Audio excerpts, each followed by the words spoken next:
Welcome to the Wet Noodle Show. I hope you're ready. It's going to be a spicy one. Irrelevant news. The Segway guy from Tanacon recently exposed his former client Danielle Cohn in a YouTube video. What the heck? Adding his signature to the beginning of the video really makes exposing a minor that much more professional. It started to be very uncomfortable for me watching Jen, her mother, taking advantage of her. Danielle had told me at one point she had $300,000 in her bank account, and then a couple months later had less than $10,000, which is concerning for Danielle. 100% is concerning, but why the hell is this guy bringing it to the internet instead of contacting the authorities? I mean, isn't that the first thing you're supposed to do instead of making a video to get clout off of this? Eventually, Danielle pulls me aside while we're out and tells me that she needs to talk to me and tells me her real age. And says that if I need to, do business with her, I need to know her real age, blah, blah, blah. She tells me that she is 16 years old. Now, this isn't news, folks. There have been rumors that Danielle Cohn has been allegedly lying about her age this entire time that she's been on the internet. Rumors say that she is, in fact, 2 years younger. Some say that she's 3 years younger than what she claims that she is. In fact, even her dad at one point released her birth certificate showing that she was about, at the time, 14 years old, I think, which would make her about 15 or maybe 16. I'm not entirely sure. But what's really cooking my noodles right now, folks, is why the hell is this Michael Weiss guy bringing all of this to the internet? For what reason? What does he expect to gain from this? There is no solution that's going to come from this old information that's being regurgitated in his video as though it's fucking breaking news, outside of placing someone who all signs indicate is a minor in a position where they're going to get a whole ton of online harassment because of all these allegations that Michael Weiss is just going to throw out to the universe. Jen saying things like, you should wear this bikini pic, or you should post this ass pic, or you should do this, essentially pimping out her daughter, and it made me feel very uncomfortable. Again, this isn't fucking news. There have been hundreds, if not thousands, of videos made exposing Danielle Cohn's mom and all these allegations of and how she's manipulating Danielle and using her for money. This is nothing new. If Michael Weiss has a problem with Danielle Cohn and her mother, then he should just take them to court. Jen had been telling me that they had 30 CPS cases, all of which I now know why, and rightfully so. Oh, wow, folks. Let's thank Michael Weiss for his sacrifice, getting this information, which literally the entire world knew last year when one of Danielle Cohn's family friends exposed her entire family and even leaked recordings exposing some very private medical information about Danielle. Yeah, this guy, folks, there's a reason why nobody in this fucking business works with this guy. He's a fucking weasel. For the record, Danielle's not 16. We've pulled up her birth certificate and she's 15, so whether she's 15 or 16, she's a minor. This guy probably has two neurons to scratch together to make a thought, folks, because I don't think he realizes that this isn't going to help Danielle at all. In fact, I don't even think that his goal is to help Danielle. This guy is so incredibly selfish that he is just literally trying to get some kind of publicity for himself off of this entire bullshit. The first thing I did when I got to Nashville after the 4th was call my attorney. He advised me to distance myself from Danielle. This is a wonderful solution for Michael Weiss, folks, who in one video said that he loves Danielle Cohn. And what do you do with somebody that you love when you see them going through some really awful situations? You distance yourself from them, let them deal with those problems by themselves, and then you go over here and you make a video exposing all of those problems so that that minor that he even acknowledged is in a toxic environment can deal with the fallout of being thrown to the wolves by herself. Now, don't get me wrong, it's important to bring awareness to this whole situation that Danielle Cohn is involved in. I mean, this has been going on over the last 3 or 4 years on the internet, that people have been exposing Jen, Danielle's mom, nonstop. However, I don't think Michael Weiss is the person to do it. If he was honestly really that invested into Danielle's safety, he would have just done other things other than distancing himself and then jumping to make a video exposing this entire situation. Because with the amount of videos that have been made exposing Danielle's mother, Jen, with the amount of cases that have been filed with CPS, with the amount of bullshit that people have put this literal child through, I don't see what her former manager making a video exposing and regurgitating the same information that everybody's heard about 1,000 times at this point is going to do to help her outside of stroking his own ego and helping him get some clout off of Danielle. Now you might be thinking, but Dennis, why are you being so skeptical of this whole situation? Well, there's a very simple answer, folks. You see, Michael Weiss recently went on the Dr. Phil show where he literally said that he deserved to have a redemption arc after the whole Tanacon scandal, that he was doing this for that little girl who was depressed in her bedroom crying. Well, guess what, folks? This guy is now throwing that little girl who's in her bedroom that he said he was standing up for, he's throwing her under the bus. He's trying to white knight for Danielle Cohn while at the same time just digging into her publicly. Anyway, folks, Danielle responded to Michael, and in her video, she refuted every single allegation that Michael made against Danielle and her mother. She also said that Michael was trying to break her up with her boyfriend, Mason. Michael was trying so hard to have Mason to himself that he was literally blackmailing Mason to not be with me. He wanted us together until he lost his little assistant that he had a crush on, so now he needed a new boy to have a crush on. Honestly, why the hell are we even here? Why is this child being forced to respond to all these allegations that her former manager is throwing out into the ether? I mean, it just doesn't make any fucking sense. He started texting me saying he was gonna sue me, blah, blah, blah, for defamation of his name. Would you look at Mr. Michael Weiss threatening a child with a lawsuit? What a fucking dirtbag. I didn't say shit about his name until now, until he made a video about me. He started claiming all my YouTube videos because he hacked my YouTube while he was in my house. Oh, wow. Who could have seen that one coming? Mr. Michael Weiss being a shady motherfucker. Oh, so surprised right now. Michael got access while he was doing that and started claiming all of my music and saying that it was his and saying that he deserves all the money for it and stuff. He didn't even know me when some of those songs were made.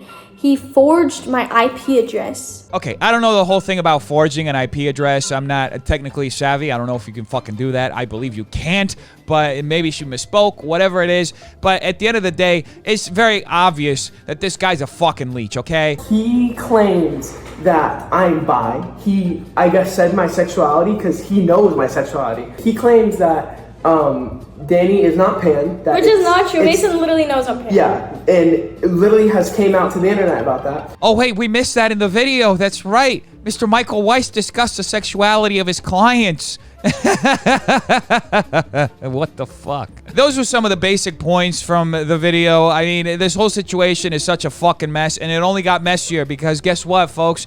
Mr. Michael Weiss, who is so fucking interested in the well-being of that little girl in the room that he's representing, well, guess what? He made a video responding to Danielle Cohn, and he titled it, "The End of Danielle Cohn's Lies." This is a 25-year-old grown-ass adult going after a literal child who he thinks is 15 years old, 10 years younger than him, and who he also thinks is in a toxic environment. And yet here he is making exposed video after exposed video about this literal child. I mean, can you imagine being 15 years old and having somebody exposing your personal life, somebody you worked with and who was even in your house living with you and your family and knows all the intimate details of your relationships, going and making these huge exposed videos? Like, he's, what the fuck is the goal with this? I think I could get through like 3 seconds of this. This guy is so fucking full of himself. His ego is so big. He's like literally jerking himself off as we watch this shit, thinking that he's fucking winning something. So I watched Danielle's recent video, and I wanted to film this to simply give clarity to everything, although her video fails to show any sort of evidence or address anything that I said. Nobody gives a fuck. She's literally 15 years old. She's in the 10th fucking grade. She's still taking the fucking SATs. Like, are you fucking kidding me that she didn't provide enough evidence for your fucking liking, you fucking prick? Furthermore, you cannot simply terminate your management agreement with me. It doesn't work like that. That's why it's a contract. You can't just be like, oh, peace, I'm out. That's not how it works. You're assigned to me for 2 years. Look, folks, I skipped through a lot of the shit he said in his first video. I'm going to skip through a lot of the shit he said in his second video. I just tried to focus on the information that he shared that was already public, because I don't think it's anybody's fucking business to be exposing the intimate details of the life of a fucking minor, especially in his situation, because he apparently shot an entire documentary and he shows footage of the fucking documentary, even footage of Jen, of Danielle's mom, cleaning up dog poop. Like, I don't know what the fuck is wrong with this guy. He first was pretending to be fucking white knighting for Danielle Cohn as though he wanted to save her or something from this situation, and now he went full fucking mask off and he's like exposing her lies. Like, what the fuck does this guy think he's going to accomplish when he himself recognized that this minor is in this toxic fucking situation? This guy is a fucking walking, talking red flag, folks, because he even says in his own video that Danielle Cohn brought him into her fucking home. He was living in her home for a certain period of time. He was fucking representing her in business. He's now exposing his former client. Like, who the fuck has enough screws loose on their fucking head to even get close to a person like this fucking guy? And moving on to the Family's podcast, where Ethan Klein and his mother Donna discussed the process that it took for Hila Klein to become pregnant and the concern that the family had around the beginning of the pregnancy, and how it all coincided with the chaos that happened at the end of Frenemies, which ultimately caused Ethan's mom Donna to send a text message to Trisha Paytas' fiance Moses, which Trisha later said traumatized them. I mean, I've lost a pregnancy. Right. Well, And so it can be the first really 3 months heartbreaking. is like dicey, and that Very dicey. the further you get along, the less likely like miscarriages. But in the Right. first 3 months, miscarriage can be extremely common. It can be very common, and when you're trying to get pregnant for a very long time, it can be scary. It can be heart-wrenching. Yeah. It was So Trisha just kept on going on and on and on with some of the things that she was saying. I mean, saying that Trisha was going on and on and on and on is an understatement, folks. I mean, there must have been at least a dozen videos that Trisha uploaded to YouTube. I don't know how many TikToks. There were countless tweets. It was an onslaught almost every single day for maybe 2 weeks. So it was definitely a little overboard for any situation. I mean, typically people will publish one video or one tweet longer or just one piece of content, whatever it is, and then if the person responds, then they do a rebuttal. It's not usual to see somebody just have so many responses all at the same time on so many different platforms for as long as it lasted. I'm sorry. Let's- You know, okay. you're my son. Yes. Hila's my daughter-in-law. Of course. I'm a grandma. Yes. You know, Teddy is my son and Moon, and my granddaughter Eleanor, same thing. And the baby in your wife's tummy is, you know, it's really, it's grandma. important. I'm grandma. Yeah, Okay. okay. All right. So I got so upset with all the stress. By the way, and I didn't know she sent this until, God, how did I find out? But I'll be honest, I was a little horrified to know that you were texting It wasn't Moses. I mean, she said it. She's grandma. She's mom. Mom and grandma's got to do what mom and grandma's got to do. I don't know how to say it any other way. I mean, I can't stop my mom from doing stuff that she wants to do. I could tell her I don't want her to do it, but she'll just go and do it. And when I realize it, she's done it. Boom. Anyway, Ethan's mom read the text message that Trisha Paytas said really offended them. Moses, if your sister has a miscarriage because of this stress, I will hold you and Trisha responsible. Stop this nonsense. Enough. That's what I wrote. That is kind of a harsh text message, but, you know, everybody reacts to things differently. If it were my mom or one of my grandmothers, I'm not too sure if they would have been any less harsher, maybe even more harsher than that, to be honest with you. But, you know, this is a very different dynamic than most families, right? You have so many members of this family that are public figures that are having to deal with public discourse and the public opinion of what people think about their actions and the fallout of what happens privately, right? And I mean, we all know at this point that no problems get resolved in the court of public opinion. It's just you basically giving out your side and people deciding whether they like what you're saying and not, right? So, I mean, the only solution to this would have been to resolve it all privately behind closed doors. But at this point, it's way past that. That's obviously a strongly worded message to send. It was, and that's how I felt. Yeah. It was ridiculous. She was causing you so much stress. The truth is, we were all thinking it, and I wasn't gonna write it. So when I saw you write it, I was like, she shouldn't have sent the text, but like, Sorry. I was thinking the same thing, honestly. I mean, every pregnancy is stressful when you think about it. You're not really sure that everything's okay until you have the baby in your arms, right? I've had family members who had miscarriages. One of my cousins, in fact, had to be in bed for literally months so that she could have her baby. And that whole thing was super stressful. I can't imagine going through that while having a very public feud with another family member. So, I mean, I imagine that Donna was trying to get Trisha to stop. Was it right what got texted to Moses? I don't know. Who am I to judge? People deal with stress differently, and I imagine that Donna was trying to, focus on the safety of the baby. I don't want to talk about Trisha anymore, ever.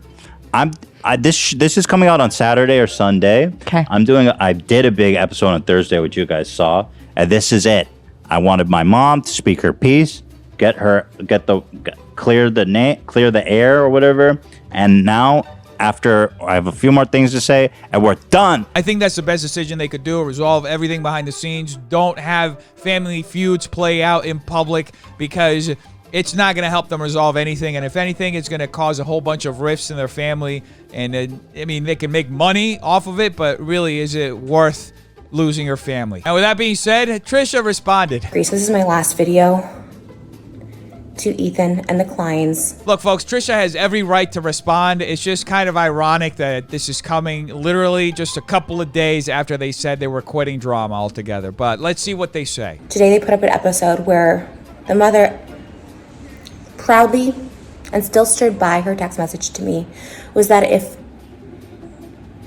someone miscarries, that she would blame me and Moses for putting stress on her. And Ethan said, I actually agree with that. Seems like Trisha was expecting an apology from Ethan and his mother, and I don't think that's going to happen, folks, because it seems to me like Ethan and his mother and his side of the family were really focused on the baby and just getting the onslaught of content against them to stop. Anyway, folks, Trisha goes on to question why Ethan keeps making videos about people. By that same logic, how come Ethan isn't held to that same standard? Continuously engaging, not only engaging, but harassing the person that's suing him. Not only is Ethan getting sued, but now the family's podcast is getting sued, and his wife's company, Hila's company, Teddy Fresh, is getting sued. I mean, I think it's a little different to make fun of the person who's suing you versus getting attacked and having to respond to a person with whom you had a very lucrative business, that being the form of a podcast, and who is also about to enter your family by marrying the brother of your wife. I may be wrong, folks, but I think that the relationship between Trisha and Ethan hits a little different than the Triller lawsuit. I made a decision to disengage from drama, but these are gross lies, and the harassment is nonstop, including people in Moses's private life, private records of Moses being brought up on the H3 subreddit. That is complete doxing. That is extremely messed up, but that is exactly why you don't want to have a public feud with a family member. Shit gets messy, and then all of a sudden you find yourself at the end of somebody just blowing your entire life up because they chose the other side of your family. If you're engaging in drama and you are consistently trying to bring someone down